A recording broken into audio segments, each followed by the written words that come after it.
തേങ്ങയെങ്കിൽ തേങ്ങ. ഇവനാട്ടെ ഇന്ന് ഇവന്റെ മണ്ടയ്ക്കാട്ടെ ഒരു കലാവിരുത് കാണിച്ചേക്കാം.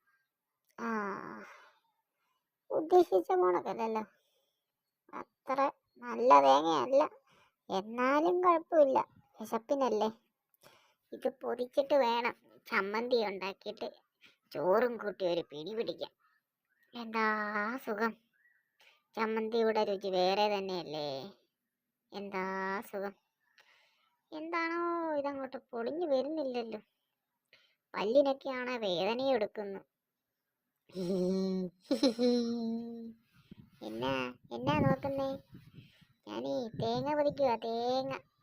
നിങ്ങളോട് തേങ്ങ പൊതിച്ച് തരാൻ പറഞ്ഞ നിങ്ങൾ തേങ്ങ പൊതിച്ച് തരത്തില്ലല്ലോ. ഞാൻ സ്വന്തമായിട്ട് അധ്വാനിച്ച് ഞാൻ തേങ്ങ പൊതിച്ച് തേങ്ങയും ചമ്മന്തി അടിച്ച് ഞാൻ തിന്നും.